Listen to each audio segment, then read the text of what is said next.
ಎಲ್ಲ ಮಾಧ್ಯಮ ಮಿತ್ರರಿಗೆ ನಮಸ್ಕಾರ. ಶರತ್ ಸರ್, ಇಲ್ಲಿ ನೀವು ಹೇಳ್ದಂಗೆ ನನಗೆ ಇವಾಗಲೂ ಆ ಸ್ಟೇಜ್ ಫಿಯರು ಮರ್ತೋಗ್ಬಿಡ್ತೀವಿ ಕೆಲವ್ರನ್ನ. ಅದೊಂದು ಭಯ, ಸಡನ್ನಾಗಿ ಕರೆದಾಗ ಅದೊಂದು ಶಾಕ್ ಆದಂಗೆ ಆಗ್ಬಿಡುತ್ತೆ.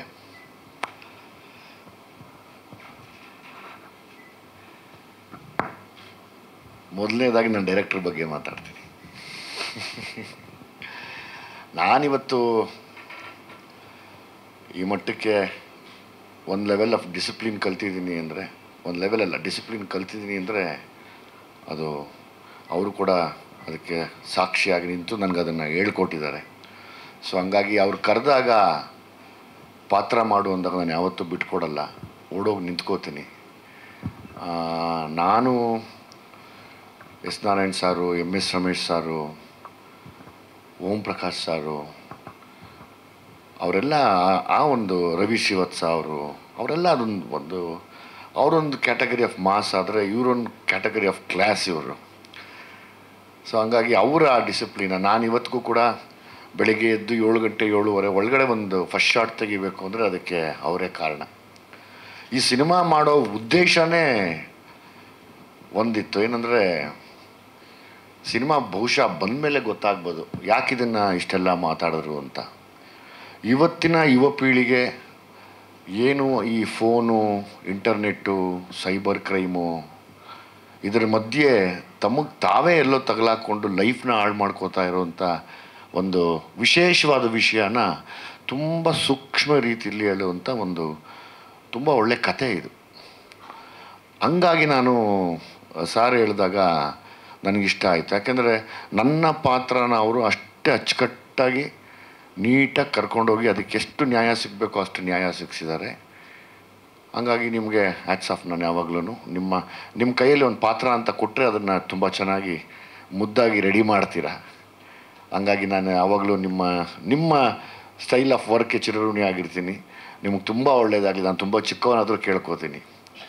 ಅದು ಬಿಟ್ಟರೆ ಮಂಜಾಣ ಅವ್ರ ಬಗ್ಗೆ ಏನು ಹೇಳಲಿ ನಾನು. ಅವರು ರಮೇಶ್ ಯಾದವ್ ಸೇರಿಕೊಂಡು ಒಂದು ಸೈಟ್ ತೊಗೊಂಡಿದ್ದಾರೆ ಬೃಂದಾಗೆ ಮತ್ತು ಅವ್ರ ಮಗನಿಗೆ. ಆ ಸೈಟಲ್ಲಿ ಇಂಜಿನಿಯರ್ ಅಂತ ಎಸ್ ನಾರಾಯಣ್ ಸಾರ್ ಇಟ್ಟವ್ರೆ, ಕೂಲಿಯವ್ರಂತೂ ನಮ್ಮನ್ನೆಲ್ಲ ಕರೆದವ್ರೆ. ನಾವೆಲ್ಲ ಕೂಲಿ ಕೆಲಸ ಮಾಡ್ಬಿಟ್ಟು ಬಂದ್ಬಿಟ್ಟಿದ್ದೀವಿ ಹೊರಗಡೆಗೆ. ಈಗ ಒಂದೇ ಆಸೆ, ಎಲ್ಲ ಶ್ರದ್ಧೆಯಿಂದ ಮಾಡಿದ್ದೀವಿ. ಎಸ್ ನಾರಾಯಣ್ ಸರ್ ತುಂಬ ಶ್ರದ್ಧೆಯಿಂದ ಇಂಜಿನಿಯರಿಂಗ್ ಕೆಲಸ ಮಾಡಿದ್ದಾರೆ. ಯಾವಾಗಲೂ ನಾವು ಬಯಸೋದು ಒಂದೇ, ಸಿನಿಮಾ ದೊಡ್ಡ ಬಜೆಟ್ಟು, ಮಿಡ್ಲ್ ಬಜೆಟ್ಟು, ಕೊನೆ ಬಜೆಟ್ಟು ಅನ್ನೋದಿಲ್ಲ, ಕಂಟೆಂಟ್ ಅನ್ನೋದೇ ದೊಡ್ಡ ಬಜೆಟ್ಟು ನಮಗೆ. ಸೊ ಹಂಗಾಗಿ ತುಂಬ ಫ್ಯಾಮಿಲಿಗಳು ಬಂದು ನೋಡೋವಂಥ ಮತ್ತು ಸುಮಾರು ನೊಂದಿರೋ ಹೆಣ್ಮಕ್ಳಿಗೆ ಪ್ರತಿನಿಧಿಸುವಂಥ ಒಂದು ವಿಶೇಷವಾದ ಪಾತ್ರನ ನಮ್ಮ ಬೃಂದ ಮಾಡಿದ್ದಾರೆ.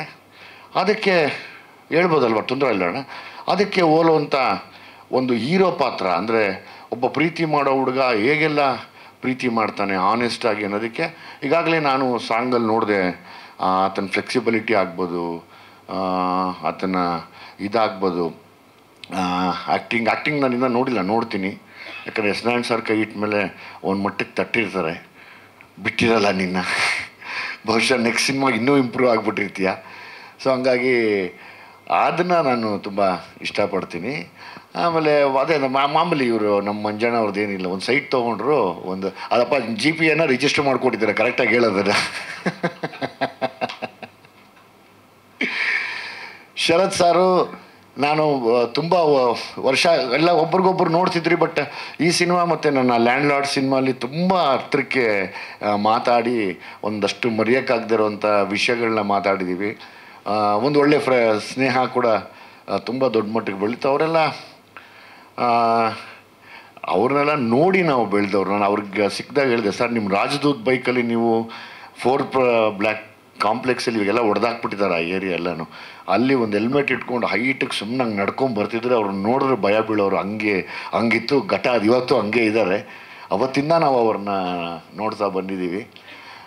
ಅವರು ರಘುವಣ್ಣ, ಈ ಸಾಧು ಬಿಡಿ, ಅದು ತುಂಬ ಒಂದು ಒಳ್ಳೆ ವನ ಕೊಟ್ಟರೆ ಒಂದು ಕೋತಿ ಕೆಡಿಸುತ್ತೆ ಅನ್ನೋ ಥರ ಎಂಥ ಅಟ್ಮಾಸ್ಫಿಯರ್ ಕೊಟ್ಟರು ಕೆಡ್ಸಾಕ್ಬಿಡ್ತಾರೆ ಅವರು. ಸೊ ಹಂಗಾಗಿ ಏನೂ ಮಾಡೋಕ್ಕಾಗಲ್ಲ. ಅವ್ರನ್ನ ಸೆಟ್ಟಲ್ಲಿ ಹಂಗೆ ಮಾಡೋರು. ಎಷ್ಟು ಸೀರಿಯಸ್ಸಾಗಿ ಅಣ್ಣ ಏನೋ ಹೇಳಕ್ಕೆ ಬಂದರೆ ಅಲ್ಲಿರೋ ನಗಿಸ್ಬಿಟ್ಟಿರೋರು. ನಾನು ಕಂಟ್ರೋಲ್ ಮಾಡ್ಕೊಂಡು ಈ ಕಡೆ ಹೋಗ್ಬಿಡ್ತಾ ಇದ್ದೆ. ಸಾರ್ ಬೈಯೋರು, ಬೈದು ಬಿಡೋರು. ಹಂಗೆ ಅವರು ಎಲ್ಲರಿಗೂ ಪ್ರೀತಿ ಪಾತ್ರರು ಅವರವರಿದ್ದರೆ. ರಘುವಣ್ಣ ಇದ್ದಾರೆ, ಶರತ್ ಸರ್ ಇದ್ದಾರೆ. ಇವರೆಲ್ಲ ಏನು ಹೇಳ್ತಾರೆ ಅಂದರೆ, ಪಾತ್ರಕ್ಕೆ ನ್ಯಾಯ ಅನ್ನೋದಾದರೆ ಅವರನ್ನು ನೋಡಿ ನಾವು ಕಲಿಬೇಕು. ಒಂದು ಪಾತ್ರ ಕೊಟ್ಟರೆ ಅದಕ್ಕೆ ನ್ಯಾಯ ಒದಗಿಸೋಕ್ಕೆ ನಾನು ಇನ್ನೂ ಕಲಿತಾ ಇದ್ದೀನಿ, ಅಭಿನಯ ಕಲಿತಾ ಇದ್ದೀನಿ, ನಿರ್ದೇಶನ ಕಲಿತಾ ಇದ್ದೀನಿ. ಎಲ್ಲವನ್ನೂ ಕಲಿತಾ ಇರೋ ಸಮಯದಲ್ಲಿ ಇವ್ರನ್ನೆಲ್ಲ ನೋಡಿ ನಾವು ಕಲಿಬೇಕು. ಯಾಕಂದರೆ ಅವ್ರು ಎಷ್ಟೇ ವರ್ಷ ಯಾವುದೇ ಪಾತ್ರ ಮಾಡಿದ್ರು ಆ ಪಾತ್ರ ತಾನಾಗಿ ಇಳಿದು ಬಂದು ಆಡಿಯನ್ಸ್ ಎದೆಯಲ್ಲಿ ನಾಟ್ಕೊಳಂಗಿರುತ್ತೆ. ಆ ಒಂದು ಏನು ಬೇಕಾದ್ರೆ ಹೇಳ್ಬೋದು, ಆ ಒಂದು ಶಕ್ತಿ, ಆ ಒಂದು ಚಾತುರ್ಯತೆ, ಅಥವಾ ಆ ಒಂದು ಗೊತ್ತಿರೋದು ಅವ್ರಿಗೆ ಗೊತ್ತಾ. ಸೀಕ್ರೆಟ್ ನಮ್ಗೆ ಹೇಳ್ತಾರೋ ಇಲ್ವೋ ಗೊತ್ತಿಲ್ಲ, ನಿಧಾನಕ್ಕೆ ಕೇಳಬೇಕು ಹೆಂಗೆ ಸಾರ್ ಅಂತಂದರೆ ಅಷ್ಟು ಪವರ್ಫುಲ್ಲಾಗಿ ಆ್ಯಕ್ಟ್ ಮಾಡ್ತಾರೆ. ಅದು ನನಗೆ ಖುಷಿ ಅನಿಸುತ್ತೆ. ಆ್ಯಸ್ ಇಟ್ ಈಸ್ ಬೃಂದ, ಅವತ್ತು 2 ಸಿನಿಮಾ ರಿಲೀಸ್ ಆಗ್ತಾಯಿದೆ. ನಿನ್ನ ಲೈಫಲ್ಲಿ ಭಾಗ್ಯಲಕ್ಷ್ಮಿ ಬರಲಿ, ಈ ಸಿನಿಮಾನೂ ನಿನ್ನ ತುಂಬ ದೊಡ್ಡ ಮಟ್ಟದ ಹಿಟ್ ಆಗಲಿ ಕಣಮ್ಮ. ನಾನು ನೋಡಿದೆ, ತುಂಬ ಖುಷಿ ಆಯಿತು. ನೀನು ಡ್ಯಾನ್ಸ್ ಮಾಡಿ ನಂಗೆ ಅದ್ಯಾವುದು ಎಲ್ಲ ಮುಂದೆ ಮಾಡಿದ್ರೆ ಎಲ್ಲ ಮುಂದೆ ಮೊಮ್ಮಗಳಿದ್ದಂಗೆ ಇದೆಯಾ, ಮೈ ಮೇಲೆ ಬಂದಂಗಿದೆ ಎಲ್ಲಮ್ಮ. ಖುಷಿ ಆಯಿತು ನೋಡಿ ನನಗದು. ಇದೇನಪ್ಪ ಈ ಹುಡುಗಿ ಇಷ್ಟು ಚೆನ್ನಾಗಿ ಡ್ರೆಸ್ ಮಾಡ್ಕೊಂಬಂದು ಎಲ್ಲಮ್ಮ ಹಿಂಗೆ ಬಂದುಬಿಡ್ತಲ್ಲ ಅಂತ. ಸೊ ಹಂಗಾಗಿ ಅವತ್ತಿಂದ ಈ ಕನ್ನಡದಲ್ಲಿ ನಾವೆಲ್ಲ ಎಲ್ಲ ನಟ ನಟಿಯರು ಅಷ್ಟೇ ಎಲ್ಲ ಕಷ್ಟಪಟ್ಟು ಬಂದಿರ್ತೀವಿ. ಈವನ್ ಮಂಜು ಅವ್ರ ಮಗ ಕೂಡ ಆಗ್ಬೋದು, ಕಷ್ಟಪಟ್ಟು ಬಂದಿದ್ದಾರೆ. ನಿಮ್ಗೆ ಯಾವುದು ಬ್ಯಾಕ್ಗ್ರೌಂಡ್ ಇಲ್ದಿರ ಬಂದಿರ್ತೀಯ ಕಣಮ್ಮ. ತುಂಬ ದೊಡ್ಡ ಮಟ್ಟದ್ದು ನಿನಗೆ ಬ್ರೇಕ್ ಸಿಗಲಿ ಲೈಫಲ್ಲಿ. ಆ ದೇವ್ರು ಎಲ್ಲಮ್ಮ ಕಾಪಾಡಲಿ. ಯಾವಾಗಲೂ ಮರಿಬೇಡ ಆ ದೇವ್ರನ್ನ. ಒಂದ್ಸರಿ ಆ ಪಾತ್ರ ಹಾಕಿದ್ಮೇಲೆ ಮರಿಬೇಡ. ತುಂಬ ಚೆನ್ನಾಗಿ ಆ್ಯಕ್ಟ್ ಮಾಡ್ತಾರೆ, ತುಂಬ ಶ್ರದ್ಧೆಯಿಂದ. ನಾನು ಅಂದ್ಕೊಂಡೆ, ನಾವು ಎಸ್ ನಾರಾಯಣ್ ಸರ್ ಡೈರೆಕ್ಟ್ ಮಾಡುವಾಗ ಯಾರ್ಯಾರು ಏನೇನು ತಪ್ಪು ಮಾಡ್ತಾರೆ ನೋಡು ಅಂತ ಆಳು. ನಮಗೊಂದು ಭಯ ಇರುತ್ತೆ, ಯಾರನ್ನ ಸಿಕ್ಕಾಕೊಡ್ರೆ ನಕ್ಬಿಡೋಣ, ಸಿಕ್ಕಾಕೊಳ್ಳೋದು ಬೇಡ ಅಂತ. ನಾನೆಲ್ಲ ಅಬ್ಸರ್ವ್ ಮಾಡೋದು, ಯಾರ್ಯಾರು ಸಿಕ್ಕಾಕೋತಾರೆ ಅಂತ. ಅಂದರೆ ನಾವು ಸರ್, ನೀವಲ್ಲ ಸರ್. ಆವಾಗ ನೋಡಿದೆ, ಲೈಕ್ ಬೃಂದ ನೋಡಿದೆ. ಸತ್ಯವಾಗಲೂ ಒಂದಿನಾನು ಏನು ಹೇಳಿಸ್ಕೊಳ್ದಿರ ಇನ್ವಾಲ್ವ್ ಆಗಿಬಿಡ್ತಾಯಿದ್ರು. ಆ ಇನ್ವಾಲ್ವ್ಮೆಂಟ್ ಅದು ದೇವ್ರು ದೊಡ್ಡ ಮಟ್ಟಕ್ಕೆ ಕರ್ಕೊಂಡು ಹೋಗ್ತಾನಮ್ಮ. Don't worry, God bless you. ಇನ್ನೇನಪ್ಪ ನಿಂದು ಏನಂತ ಹೇಳೋದು. ನಿಮ್ಮಪ್ಪ ಹೇಳ್ತಾರೆ ಲವ್ ಮಾಡಲ್ಲ, ಮದುವೆ ಆಗಲ್ಲ, ಏನೂ ಮಾಡದಿರಷ್ಟು ಎಷ್ಟು ಸಾಚ ನೀನು ನನಗೆ ಹೇಳು. ಯಾವುದ್ರ ಮೇಲೆ ಆಣೆ ಮಾಡ್ಬೇಕು ಹೇಳು. ನಾನು ಅವತ್ತೇ ಹೇಳಿದೆ, ಆಡು ಮುಟ್ಟದ ಸೊಪ್ಪಿಲ್ಲ ಮಂಜಣ್ಣ, ಏನು ಮುಡ್ದೇರೋ ನೀನು ಅವ್ರ ತಮ್ಮ, ಅವ್ರ ಮಗ ನೀನು ಅಂತ, ಶ್ರೇಯಸ್ ಅಣ್ಣ ಅಂತ. ಏನದೆ, ನಿಜನಾ ಅದು ಏನಪ್ಪ? ಅಲ್ಲ, ನಿಜನಾ ಅದು? ಮತ್ತು ಲವ್ ಸೀನೆಲ್ಲ ಹೆಂಗೆ ಮಾಡ್ತೀಯ? ಹಣೆಗೆ ಮುತ್ತಿಡ್ತೀಯ, ಲಾಂಗ್ ಶಾಟಿಗೆ ಹೋಗ್ತಾ ಇದೀಯ, ವೈಡಲ್ಲಿ ಆರಾಮಾಗಿ ಎಂಜಾಯ್ ಮಾಡ್ತಾ ಇದೀಯ ಮುತ್ತಿಟ್ಕೊಂಡು. ಇದಕ್ಕಿನ್ನ ಇನ್ನೇನು ಬೇಕು? ನಿಮ್ಮ ಅಪ್ಪಂಗೆ ಎಷ್ಟು ಮಿಸ್ಗೈಡ್ ಮಾಡ್ತಾ ಇದೀಯ ನೀನು. ಪಾತ್ರ ಅಲ್ಲ, ಅದು ಅನುಭವ ಇದ್ದಾಗಲೇ ಮಾಡೋಕ್ಕಾಗೋದು. ಇಲ್ಲ ಅವರಪ್ಪ ಎಷ್ಟು ನನಗೆ ಇವರಿಬ್ಬರನ್ನ ನೋಡಿದಾಗ ಒಂದೇ ಒಂದು ಸರ್ ಯಾವಾಗಲೂ ಆ ತಂದೆ ಪ್ರೀತಿ ಈ ಮಗನ ಮೇಲೆ, ಈ ಮಗನ ಕೋಪ ತಂದೆ ಮೇಲೆ, ಇವರಿಬ್ಬರ ಕಿತ್ತಾಟದಲ್ಲಿ ಯಾವುದೋ ಒಂದು ಈ ಸಿನಿಮಾನೇ ದೊಡ್ಡ ಹಿಟ್ಟಾಗಲಿ, ಅದಕ್ಕಿಂತ ಇನ್ನೇನು ಬೇಕು? ಇಬ್ಬರು ಸರ್ ಹಂಗೆ. ಅಂದರೆ ನಾನು ಅದೇ ಅಂದೆ, ನೋಡಪ್ಪ ನಮ್ಮಪ್ಪ ಅಟ್ಟಿಸ್ಕೊಂಬಂದು ಹೊಡೆಯೋರು ಸಿನಿಮಾ ಅಂದರೆ, ನಿನಗೆ ಕರೆದು ಸಿನಿಮಾ ಮಾಡ್ತಾರೆ, ಅದು ಒಳ್ಳೇದಾಗತ್ತೆ ಅಂತ. ಹಂಗಿದ್ದಾಗ ಏನೀಗ ನೀನಾಗಿ ನೀನೇ ಹೇಳ್ತೀಯ, ನಾನೇನೋ ಹುಡುಕ್ಬೇಕಾ? ಹಂಗಾಗಬೇಡ, ಸಾಧು ಆಗ್ಬಿಡ್ತೀಯ ನೀನು. ಸಾಧುಕ್ಕೆ ಹೋಗಿಲ್ಲ ಅಲ್ಲ, ಸಾಧು ಆಗಬೇಡ ಪ್ಲೀಸ್. ಏನಾದರೂ ಬೇರೆ ಆಗು ಈ ಸಿನಿಮಾ ಅಲ್ಲಿ. ನಿಮ್ಮಪ್ಪ ಅವರು ನಾನು ವಿಜಯ್ ಅಷ್ಟಲ್ಲ ಅಂತ. ನಾನು ನಿಮ್ಮಪ್ಪನಷ್ಟಲ್ಲ. ನಿಮ್ಮಪ್ಪ ಹಳೇ ಘಟ.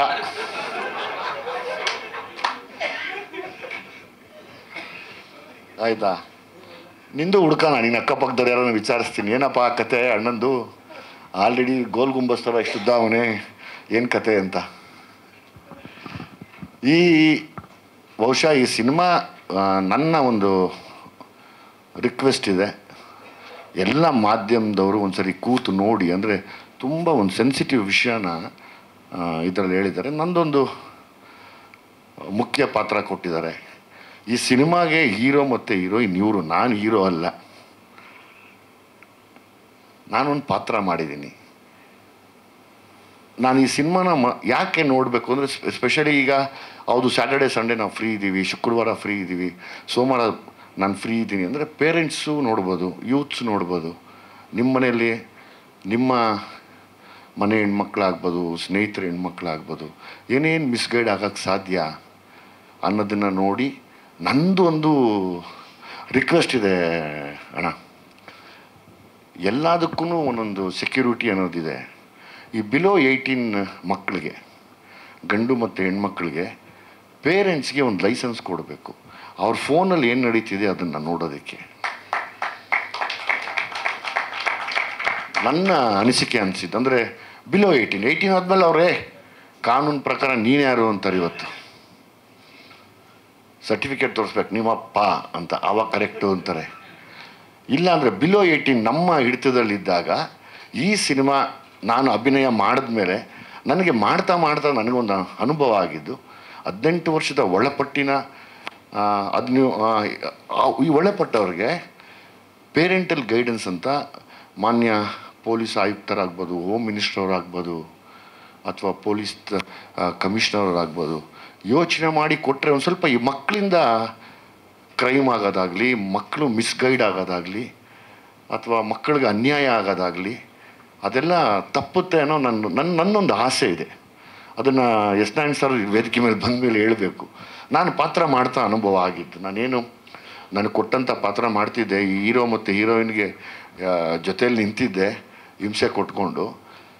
ಅದರಲ್ಲಿ ನನಗನ್ಸಿದ್ದು, ಯಾಕಂದರೆ ಇವತ್ತು ಸರ್ಕಾರ ಅಥವಾ ನಾವು ಬೇರೆ ದೇಶಗಳಿಗೆ ಹೋಲಿಸ್ಕೊಂಡ್ರೆ ಬಹುಶಃ ಮ್ಯಾಕ್ಸಿಮಮ್ ನಾವು ಫೋನ್ನ ಟೆಕ್ನಾಲಜಿ ಮಾತ್ರ ಯೂಸ್ ಮಾಡ್ತಾ ಇದ್ದೀವಿ. ತುಂಬ ಅಚ್ಚುಕಟ್ಟಾಗಿ ಚಾಚು ಬಿಡದೆ, ಇನ್ಕ್ಲೂಡಿಂಗ್ ಬಾತ್ರೂಮಿಂದ ಹಿಡಿದು ಕಿಚನ್ವರೆಗೂ ಬಿಡೋದೇ ಇಲ್ಲ. ಆದರೆ ಅದಕ್ಕೊಂದು ಪೇರೆಂಟಲ್ ಗೈಡೆನ್ಸ್ ಅಂತ ಸರ್ಕಾರ ಕೊಟ್ಟರೆ ಕ್ರೈಮ್ ತಡಿಬೋದು ಮತ್ತು ಅನ್ಯಾಯ ಆಗೋದು ತಡಿಬೋದು ಅಂತ ನಾನು ಈ ಸಿನಿಮಾ ಮೂಲಕ ಕೇಳ್ಕೊತೀನಿ ಎಲ್ಲ ಇವ್ರಿಗೂ. ಸೊ ಹಂಗಾಗಿ ಇನ್ನಿಬ್ಬರು ಕಳನಟರು, ಮೇರು ನಟರು ಆಗಲಿ, ಅವರಿಬ್ಬರೂ ಬಿದ್ದಪ್ಪ ಅವರು ಮತ್ತು ನಿಮ್ಮ ಹೆಸರೇನಪ್ಪ, ರಣವ್ ಅಂತೇಳಿ, ಆಲ್ ದ ಬೆಸ್ಟ್, ಒಳ್ಳೇದಾಗಲಿ ರಣವ್. ನಿಮಗೆ ಒಳ್ಳೆ ಫೀಚರ್ಸ್ ಚೆನ್ನಾಗಿದೆ ಕಣಪ್ಪ, ಚೆನ್ನಾಗಿ ಆ್ಯಕ್ಟ್ ಮಾಡು, ಒಳ್ಳೇದಾಗಲಿ, ತುಂಬ ದೊಡ್ಡ ಮಟ್ಟಕ್ಕೆ ಬೆಳಿ, ಒಳ್ಳೇದಾಗಲಿ. ಅದು ಬಿಟ್ಟು ಇನ್ನೇನು ಹೇಳ್ಬೇಕೇನಪ್ಪ ಮುಂಜಾನೆ. ಆಮೇಲೆ ನಾನು ಪ್ರಮೋಷನ್ಗೆ ಬಂದಿಲ್ಲ, ಕಾಸಿಸ್ಕೊಂಬಿಟ್ಟೆ, ಹಂಗಾಗೋಯ್ತು ಹಿಂಗಾಗೋಯ್ತು, ನೀನಿದ್ರೆ ಎಲ್ಲ ಬಂದುಬಿಡ್ತಾರೆ. ಕಂಟೆಂಟು ಚೆನ್ನಾಗಿದೆ, ಜನ ಬಂದೇ ಬರ್ತಾರೆ, ಆರಾಮಾಗಿರು, ಟೆನ್ಷನ್ ತೊಗೋಬೇಡ. ಯಾಕಂದರೆ ಇವ್ರಿಗೆ ಹಳೇ ಗಾಂಧಿನಗರದ ಮೇಸ್ತ್ರಿಗಳ ಥರ ಇವರೆಲ್ಲನೂ ಬಿಡಲ್ಲ, ಏನು ಮಾಡಿದ್ರು ಬಿಡಲ್ಲಮ್ಮ. ನಾನು ನಾನು ಇರ್ತೀನಿ. ನಾನು ಒಂದು ತಿಂಗಳಾಗಿತ್ತು ಮಾತಾಡಿಸಿ, ಚೆನ್ನೈಗೆ ಬಂದವ್ರೆ, ವಾಯ್ಸ್ ಮೆಸೇಜು, ಇಷ್ಟೇನ ಮಾಮ್ ನಂದು ನಿಂದು, ಹೌದಾ ನೀನೇನು ಮಾತಾಡೋದೇ ಇಲ್ಲ, ಅದೆಲ್ಲ ಕೇಳಿಸ್ಬೇಕು, ನೀವು ನಕ್ಬಿಡ್ತಾರೆ. ಇವಾಗ ನಾನು ಕೆಲಸ ಅಲ್ಲಿ ಅರ್ಧ ಊರು ಬಾಗಲು ಮಾಡ್ತಾವ್ರೆ, ಇವ್ರು ಬಂದವ್ರು ಏನಕ್ಕೋ ಕಲೆಕ್ಷನ್ಗೆ ಅಲ್ಲೊಂದು ಮೆಸೇಜ್ ಹಾಕ್ತಾರೆ, ಮಾಮ್ ನೀನು ಮಾತಾಡೋದಂದ್ರೆ ಅಷ್ಟೇ ನೋಡ್ಕೋ, ಫಿಲಮ್ ರಿಲೀಸ್ ಹತ್ರ ಬರ್ತಾಯಿದೆ, ಥ್ರೆಟ್ ಮಾಡ್ತಾರೆ ನಮ್ಮನ್ನು. ಮೊನ್ನೆ ಏನು ಬೇಡಪ್ಪ ನೀನು ಸವಾಸ ಬೇಡ ಬಿಡುಗರು, ನಾನು ಸಿಟಿ ಲೈಟ್ಸ್ ಮಾಡಬೇಕು, ಲ್ಯಾಂಡ್ ಲಾರ್ಡ್ ರಿಲೀಸು ರೆಡಿ ಆಗಬೇಕು ಅಂತ ನಾನು ರೆಡಿ ಆಗ್ತಾಯಿದ್ದೀನಿ. ಸೀದಾ ಮನೆಗೆ ಬಂದವ್ರೆ. ಅಷ್ಟೇನಾ, ಅದೇ ನೋಡಿ ಸಿನಿಮಾ ರಿಲೀಸ್ ಆಯ್ತು. ಇದು ಬೇರೆ ಏನು ಮಾಡ್ಬೇಕು ಹೇಳಪ್ಪ, ನಾನು ಮಾಡ್ತೀನಿ, ಇನ್ನೇನು ಪ್ರಮೋಷನ್ ಮಾಡ್ಕೊಳ್ಬೇಕು. ಕರೆಕ್ಟ್ ಡೇಟ್ ಕೊಟ್ಟಿದ್ದೀರಿ, ಡೇಟ್ ಟೈಮಾಗಿ ಬಂದಿದ್ದೀರಿ. ನೋಡೋರು ಯಾರೋ ಪುಣ್ಯಾತ್ಮ ಕನ್ವಿನ್ಸ್ ಕೊಟ್ಟಿದ್ಯಾ ಅಂತ ಹೇಳಿದ್ದೇ ಖುಷಿ ಆಯ್ತು ನನಗೆ. ಎಂತೆಂಥ ಮಹಾನ್ ಭಾವರು ಅವ್ರ ಎದುರು ರೆನ್ಯುಮರೇಷನ್ನೇ ಕೊಡಲ್ಲ, ಇನ್ನು ಕನ್ವಿನ್ಸ್ ಬೇರೆ ಕೊಟ್ಟಿದ್ಯಾ, ಇನ್ನೇನು ನಿನಗೆ. ಎಷ್ಟೋ ಚೆಕ್ಗಳು ನನ್ನ ಹತ್ರ ಒಣಗೋಗಿ ಅದು ರಿಜೆಕ್ಟೇ ಆಗೋಯ್ತು, ತೊಗೊಂಡೋದ್ರೆ ಓಡಿಸ್ತಾರೆ ಬ್ಯಾಂಕಲ್ಲಿ, ಸಾರಿ ಇದಿಲ್ಲ, ಕಾನೂನೇ ಚೇಂಜ್ ಆಗ್ಬಿಟ್ಟಿದೆ ಸರ್ ಈ ಚೆಕ್ಗೆ ಅಂತ. ಏನು ಮಾಡೋಣ, ಅದಕ್ಕಿಂತ ಇನ್ನೇನು ಮಾಡಲಿ ನಾವು, ಬ್ಯಾಂಕಲ್ಲಿ ಚೇಂಜ್ ಆಗಿದೆ, ಕಾನೂನು ಚೇಂಜ್ ಆಗಿಬಿಟ್ಟಿದೆ ಅಂತ ಕನ್ವಿನ್ಸು ಕೊಟ್ಟಿದೆ. ಆದಮೇಲೆ ಎಷ್ಟು ದೊಡ್ಡ ಇದು ಗುರು ನೀನು.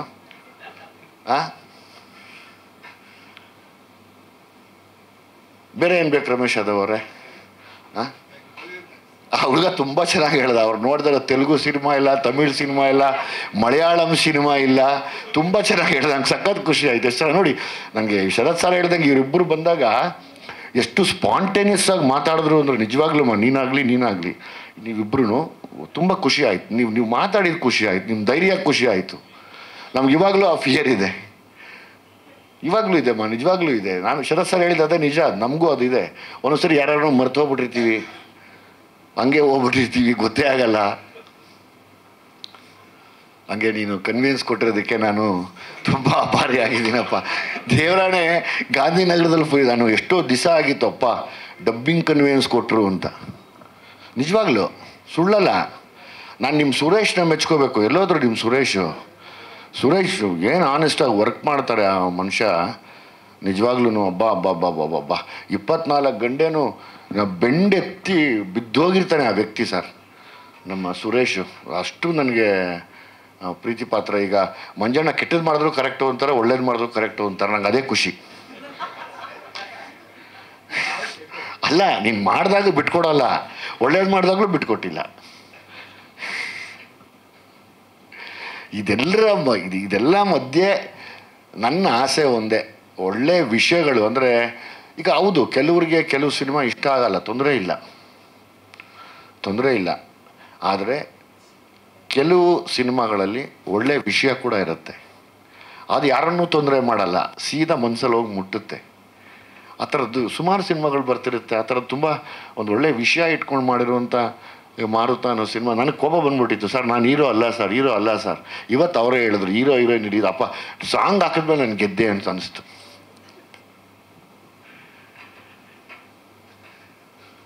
ಸೊ ಹಂಗಾಗಿ ನಿಮ್ಮಿಬ್ಬರಿಗೂ, ಹೀರೋ ಮತ್ತು ಹೀರೋಯಿನ್ಗೆ ಆಲ್ ದ ಬೆಸ್ಟ್. 21ಕ್ಕೆ ಒಳ್ಳೇದಾಗಲಿ, ತುಂಬ ದೊಡ್ಡ ಮಟ್ಟಕ್ಕೆ ಬೆಳೀರಿ. ಏನಪ್ಪ ನಾನು ಒಂದು ಹೇಳೋಕ್ಕೆ ಇಷ್ಟಪಡ್ತೀನಿ ಅಣ್ಣ. ಅಲ್ಲ, ನಿನ್ನ ಆ ಕಥೆ ಹೇಳು ಫಸ್ಟ್. ನಿಮ್ಮ ನಾನು ಓಪನ್ ಆಗಿ ಇವತ್ತೊಂದು ಸ್ಟೇಜ್ ಮೇಲೆ ಒಂದು ಪ್ರಾಮಿಸ್ ಅಂತ ಹೇಳೋಕ್ಕೆ ಇಷ್ಟಪಡ್ತೀನಿ. Until the end of time I will always B by your side ಅಂತ ಹೇಳೋಕ್ಕೆ ಇಷ್ಟಪಡ್ತೀನಿ. ಏನಕ್ಕೆ ಅಂತ ಹೇಳಿದರೆ, ತುಂಬ ಹಳೆ ಪರಿಚಯ, ತುಂಬ ಕ್ಲೋಸ್ ಆಗಿರೋರು. ಬಟ್ ನಾನು ನಂಬೋದು ಯಾವಾಗಲೂ ಅಂತ ಹೇಳಿದರೆ, ಅಂದರೆ ಇಂಡಸ್ಟ್ರಿಲಿ ಜನರಲಾಗಿ ಎಲ್ಲ ಹೀರೋಗಳು ಪರಿಚಯ ಇರ್ತಾರೆ. ಬಟ್ ಒಂದು ಸಿನಿಮಾಗೆ ಇವತ್ತು ಏನಾಗಿದೆ ಯಂಗ್ಸ್ಟರ್ಸ್ಗೆ ಅಂತ ಹೇಳಿದ್ರೆ, ಇವಾಗ ನಾನಾಗಲಿ, ಇವಾಗ ತುಂಬ ಜನ ಯಂಗ್ಸ್ಟರ್ಸ್ ಎಲ್ಲರೂ ಬಂದು ಕೆಲಸ ಮಾಡಿದಾಗ ಅರ್ಧ ಜನ ಪ್ರೊಡ್ಯೂಸರ್ಸ್ ಹೇಳಿದೆ ಅಂತ ಹೇಳಿದ್ರೆ, ಗುರು ಥಿಯೇಟ್ರಿಗೆ ಜನ ಕರ್ಸೋದು ಕಷ್ಟ ಆಗ್ಬಿಟ್ಟಿದೆ ಇವತ್ತಿಗೆ, ಬರೀ ಸ್ಟಾರ್ ಸಿನಿಮಾಗಳಿಗೆ ಬರ್ತಾರೆ ಅಂತ ಹೇಳ್ತಾರೆ.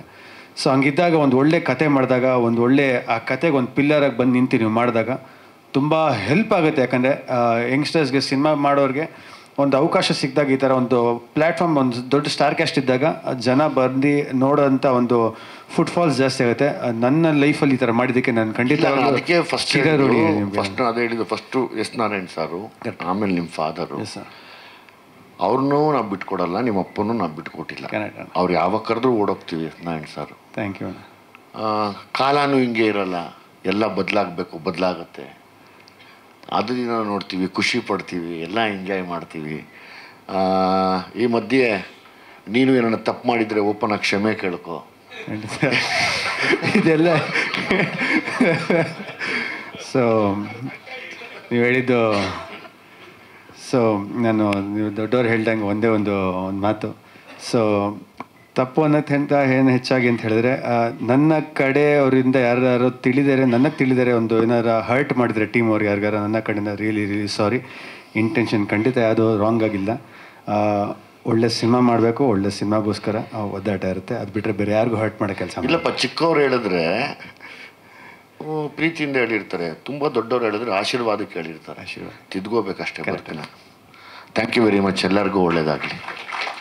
ಕ್ಷಣದ ಸುದ್ದಿಗಳಿಗಾಗಿ ಫ್ರೀಡಂ ಟಿವಿ ಸಬ್ಸ್ಕ್ರೈಬ್ ಮಾಡಿ, ಲೈಕ್ ಮಾಡಿ ಹಾಗೂ ಫಾಲೋ ಮಾಡಿ. ಹೊಸ ಸುದ್ದಿಗಳ ನೋಟಿಫಿಕೇಶನ್ಗಾಗಿ ಬೆಲ್ ಐಕಾನ್ ಮೇಲೆ ಕ್ಲಿಕ್ ಮಾಡಿ.